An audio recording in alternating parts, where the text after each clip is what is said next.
Ya, penonton, pendengar, dan warganet dimanapun Anda berada, kita sama-sama kembali di sebuah suasana luar biasa, yaitu debat pertama pasangan Capres dan Cawapres 2019.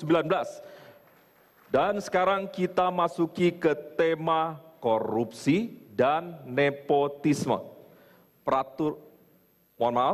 Korupsi dan terorisme. Dan peraturannya masih tetap sama dengan segmen sebelumnya. Dan pertanyaannya, sekali lagi kami mengingatkan, hanya akan kami bacakan sebanyak 1 kali. Kami berharap dalam debat kali ini, narasi kuat dan fundamental hadir di tengah ruang publik. Di meja saya sudah ada 5 buah amplop dari huruf A hingga huruf E, kemudian pilihan akan diambil kembali oleh masing-masing paslon dan akan dibantu oleh Ira Kusno. Ira menuju yang pertama ke pasangan 01. Kami persilakan. Pak Jokowi dan Pak Ma'ruf, silakan siapa yang mau mengambil? Saya ditunjukkan, Pak. Ya. A. Amplop A.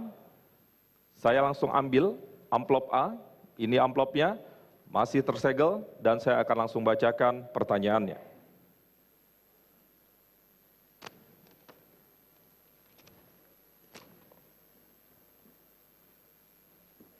Baik, saya hanya bacakan sekali, mohon diperhatikan. Untuk menduduki jabatan publik, seringkali dibutuhkan biaya yang sangat tinggi. Sehingga setelah menduduki jabatan, perilaku korupsi kerap tidak terhindarkan. Apa strategi Anda untuk mengatasi politik berbiaya tinggi ini? Waktunya 2 menit dimulai saat Anda berbicara. Prinsipnya rekrutmen itu harus berbasis kepada kompetensi, bukan finansial dan bukan nepotisme. Oleh sebab itu, untuk pejabat-pejabat birokrasi, rekrutmen harus dilakukan transparan, sederhana, dengan standar-standar yang jelas. Dan untuk jabatan-jabatan politik, perlu sebuah penyederhanaan sistem di dalam sistem kepartean kita, sehingga pemilu menjadi murah. Pejabat-pejabat tidak terbebani oleh biaya pemilu, sehingga kita harapkan kita bisa memangkas politik uang, bisa memangkas suap, bisa memangkas korupsi. Dan kita bisa mendapatkan pejabat-pejabat publik yang memiliki integritas, yang memiliki kapasitas yang baik. Dan kita harapkan dengan rekrutmen ini, jabatan-jabatan, baik itu bupati, baik itu wali kota, baik itu gubernur, dan seterusnya, kita akan mendapatkan putra-putri terbaik, karena memang rekrutmennya berjalan dengan transparan, akuntabel, dan bisa semua orang melihat. Dan sekarang sudah kita lakukan. Contoh, rekrutmen ASN kita, PNS kita, dilakukan secara terbuka. Semuanya bisa cek, hasilnya juga bisa cek. Anak saya bisa diterima di situ, karena memang tidak lulus. Makasih. Waktu habis, kami persilahkan paslon 02 menanggapi, waktunya 1 menit. Ya, jadi kalau kami menilai bahwa perlu ada langkah-langkah yang lebih konkret, praktis, dan segera. Sebagai contoh, bagaimana bisa seorang gubernur gajinya hanya 8 juta?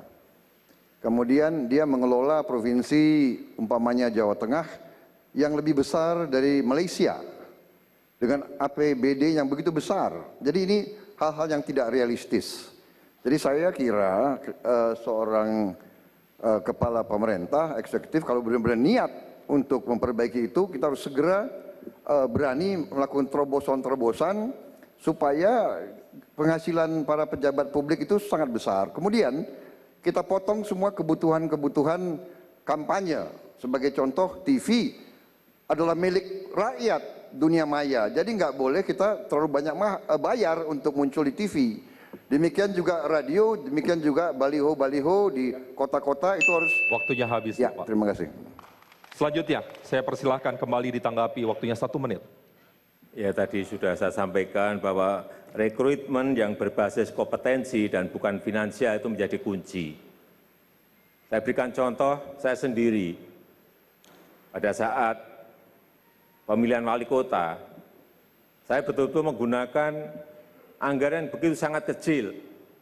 Ke partai pun, waktu pemilihan gubernur di DKI Jakarta, saya tidak mengeluarkan uang sama sekali. Pak Prabowo pun juga tahu mengenai itu. Ketua partai, pendukung pun juga tahu mengenai itu. Tetapi memang ini sekali lagi memerlukan sebuah proses yang panjang. Memerlukan proses yang panjang. Artinya apa? Pergerakan politik itu bisa dimulai dari relawan. Bisa dimulai dari keinginan publik untuk mendapatkan pemimpin-pemimpin yang baik tanpa mengedepankan finansial. Waktunya habis. Sebelum kami melanjutkan, kami mengingatkan untuk para pendukung, khususnya 02, mohon kami berharap saling menjaga dan saling menghormati.